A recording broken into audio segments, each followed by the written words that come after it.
brought you here today to church? Mom. Grandma. My brother. My aunt. I walked. All right, so when they brought you here, do you feel like whoever brought you, if it's your mother, your brother, aunts, uncles, whoever raised you, do you feel like they love you? Yes. Yes. How do you know? They buy me stuff. Give me Give me food. hair. Yeah, so you've heard they hug you, they buy you stuff. So let's say your mom didn't buy you a gift today. Does that mean she loves you? She doesn't love you because she didn't buy you a gift? She does. She does, right. Okay, so she does love you. But let's say she never bought you anything, never bought you food, never bought you clothes. Would she still love you? I don't know. I don't know. Maybe. That's scary. No. If she never took care of you, would you feel like she loved you? No. No, right? So this is kind of interesting. So we see that your mom and your dad and your guardians, they love you, and we can tell because they take care of you, right? Right. Okay, so here, if we notice that if someone loves you, then they can't help but to take care of you. In the same way, if you have faith, then you can't help but to act on it, right? Right. So that brings us to our passage today. We're going to read from James. So James is a book in the New Testament. So remember, Old Testament's the first half, New Testament's the second half. So James is actually, might have been one of the first New Testament books written, even though it's not the first of your Bible. But the cool thing about this is we're going to dive right into it. So it's James 2:14 through 26. I'm going to have a couple of you read for me. As you read, you don't have to say it perfectly, and if you need help, you can definitely ask your friend to help you out. So who wants to read first? All right, Miss Kristen, can you read the first two verses? What verse? Verse 14, chapter 2, verse 14. Okay. What good is it, my brothers and sisters, if someone claims to have faith but no deeds? Can such faith save them? Suppose a brother or sister is without clothes and daily food. Okay. So when she read this, she's saying that, okay, so if you don't show your faith, is it really saving you? And she said that if someone doesn't have food or clothing, and you just hope for them to be fed, but you don't feed them, that doesn't help them, right? Okay, who wants to read the next two verses? Mr. Alex? And one of you says to them, "Go in peace and be warmed and filled," without giving them the things needed for the body, what good is that? So also faith by itself, if it does not have works, is dead. So what does it mean to be dead? Not breathing? Not alive. So if I squish a bug, if the bug is walking here, and I squish it, can I keep walking? No. Unless it's covered. So it can't. Usually it can't. So just saying that your faith is dead, does that mean our faith can do something? No. No, it can't. So saying that your faith doesn't exist anymore, right? Yeah. So who's reading the next two verses, and we'll find out what happens next. All right? Mr. Ted? 18. Yes. But someone will say, "You have faith and I have works. Show me your faith apart from your works, and I will show you my faith by my works. You believe that God is one, you do well. Even the demons believe and shudder." Okay. So that's saying, you can read the next verse after that too. 20? Just 20, yeah. Do you want to be shown, you foolish person, that faith apart from works is useless? So here we can tell that he's saying that everyone believes that Jesus is God. Even the demons shudder. So even they're scared, right? So he's saying that when he says, "You foolish person," he's saying that we don't know. That's all he's trying to say by that, is that we just don't know. So we have to be shown, right? And who wants to read the next couple verses? Mr. Justin? Was not Abraham our father justified by works when he offered up his son Isaac on the altar? You see that faith was active along with his works, and faith was completed by his works. And we're not going to dive into that just yet. We're going to read the next couple verses. Anyone else? Mr. Victor, are you telling me you want to read?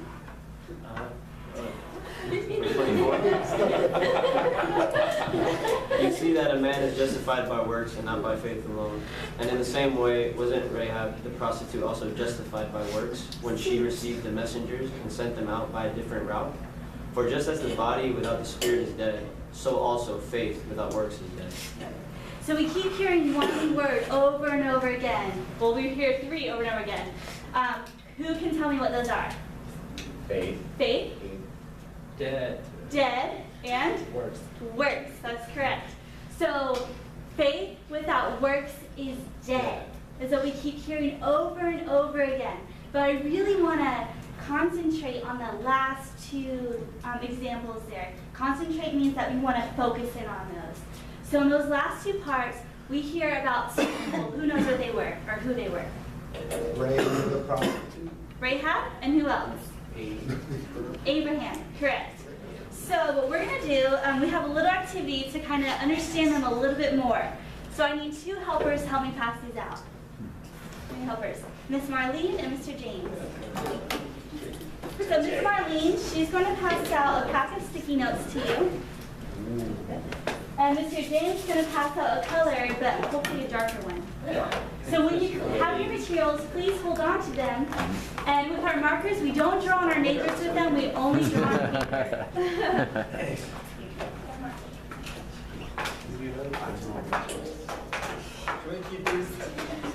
No. I won.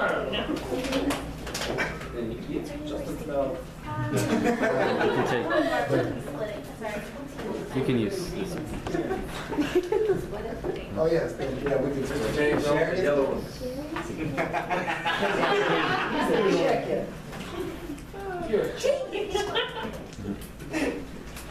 Alright, so while Mr. James passes out the markers, let's have our attention focused up here. So in third grade, you are introduced to a special diagram that helps us compare things. Who knows what the name of that is? Oval Venn. Venn diagram, that's correct. So a Venn diagram looks like this.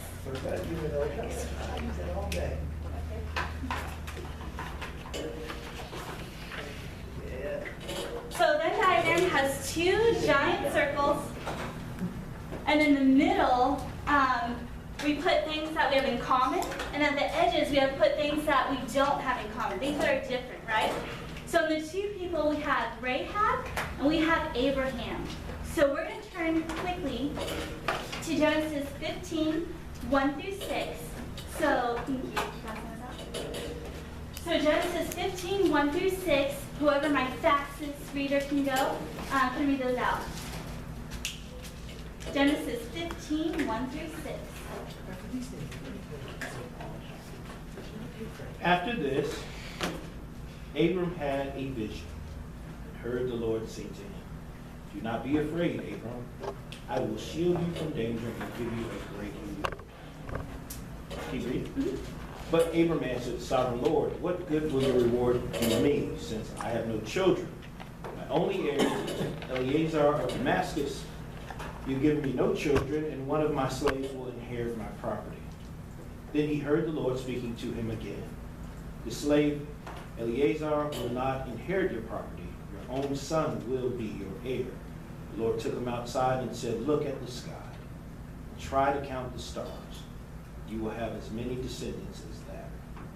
Abram put his trust in the Lord, and because of this, the Lord was pleased with him and accepted him. All right, so here we have Abraham, who doesn't have children, right? Has no babies at all. And God's saying, I'm going to make your descendants, which are your babies, as many as the stars in the sky, as many as the sand on the seashore, right? So when he's saying this, God's making a promise to Abraham. So I want you to write down a couple of things that we've noticed about this story on a different sticky note. So one thing that you might notice about Abraham on one sticky note, a separate part on a different sticky note. And you don't have to draw a Venn diagram, you're just writing it down. So here's your sticky note. I'll go to the first one. Abraham is a boy. So I'm writing that down on my sticky note. Okay? So So we write what Abraham was. So just things you notice about the story. So I noticed that the character in the story, he's a boy. What else do I notice? Abraham is promised many children. That's another one. You get what I'm saying now?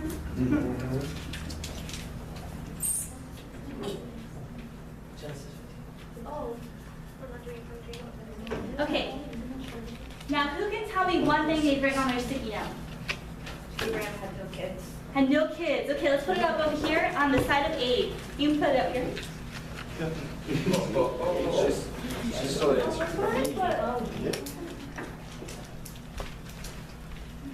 All right, good job. Old. He was what? Old. He was old. That's good. You can bring it up. Yes? Abram believed. He believed in what? In God. In God. That's good. You can bring up your sticky note. Anyone else want to share? He had a vision. He had a vision? Was it a vision? Or did God? Yes, that's right. He had a vision. Oh, wait a second. But in his vision, like I'm trying to say, who Oh, I talked to don't him? need to. Oh, I don't need to. Yes. So in his vision, what I'm trying to get at is that Oh, God I'm talked to sorry. him. Yes, That's right. God, yes. Good job. I'm only in fifth grade, okay? Yes, Miss Wayne. He was childless. Yes, he didn't have children. I already said that. Well, this is great and things get repeated. Anyone else want to share anything?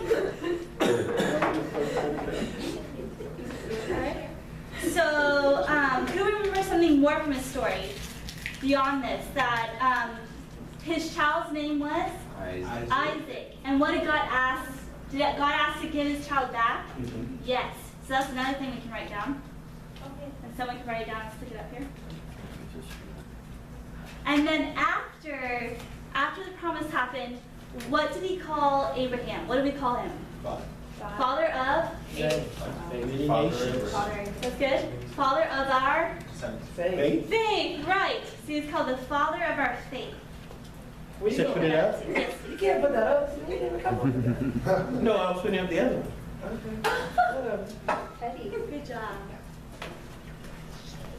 That You was want to write the down one father of our faith? No? Okay, Mr. Alice, you want to write that down? Sure. Thank you. We're at 12 minutes. The battery died on my computer. Okay, 12 minutes. Okay, now we're going to turn to Joshua 2, 1 through 11. For the sake of time, I'll just explain the story to you really quickly. So Rahab, she didn't have a good background. She didn't have a good reputation at all. She was known as someone who just didn't have one, didn't have a very good reputation. And here we have two spies that are coming to the city. And she knows that these spies, their God is the one true God. And she says, I know, I'll keep them safe because they're coming to scout out or look at the area around them, and they're coming to destroy the city. So she says, I know, I'll hide them, keep them safe because their God is the big, awesome God. So she hides them. And because of that, God honored her and did not destroy her family and kept them very, very safe. And after that, who knows who Rahab was to Jesus? Great grandma. That's correct. Rahab was Jesus' great grandma. So, for the sake of time, so we have different notes on here. Who remembers from the story that we just shared points about Rahab? Rahab believed in God. She believed in God. Do you want to write down your stand out and bring it? Who can say something else? She was a prostitute. Bad girl. She helped the spy. She helped. Okay, she helped spies. What about her reputation? Was it good? Bad. It was bad. So write that down and bring it up. Bad prostitute. Got it. Alright. Bad girl. Was God going to destroy her James, can you put that up for me? reasons? Bad girl? Yes. Lasso's name? Lasso's. So God was going to destroy her people? Yes. So you want to write that down and bring it up? And did she hide spies? Yes. Yes, you can write that down and bring it up. Oh, okay. She hit. And now, what was her promise? That she would be Jesus's? You know the high confidence. Okay, Miss Moore, you gonna write that down and bring it up? Okay, so we have all these differences between the two, correct? Right. So between the two, we have all these different stories. What were the same of their two stories? They both what? They both believed in God. Blue. Right there. Top blue. God is going to destroy her people? Now, right in the bottom, you got two No, of she them. heard from God. Bottom below, Believed in God. There we go. and you got one for Abraham too. Okay, so we believed in God, and they did what? Teacher, you have one for Abraham, believe God as well. Did you? The bottom, the closest one to Right there. there. Oh. And they both did what? Follow the instructions. They acted. They both acted on their faith. That's right. So if you and Mr. Justin wants to bring their acted on their faith up, awesome. So from this entire Venn diagram, we know that it didn't matter if Abraham was a boy and Rahab was a girl, right? So that didn't matter. It didn't necessarily matter if he had a good reputation, she had a bad one, right? It didn't matter that God promised to multiply Abraham's family and destroy all her people, right? That didn't seem to matter how people acted around them, right? It also, it didn't matter what they were promised. So he was going to be the father of our faith, and she was the father of our Savior. Or not father, the great-grandmother of our Savior. So it didn't matter what the outcome was because they were both good. The only thing that mattered, the same between two of them, was that they had faith and they acted on it, right? Right. So when we go throughout our lives, we know what the most important thing is not all these things around us or all these details about our lives. It matters that we act on our faith and that we do something about it. And that's the whole message of Jesus.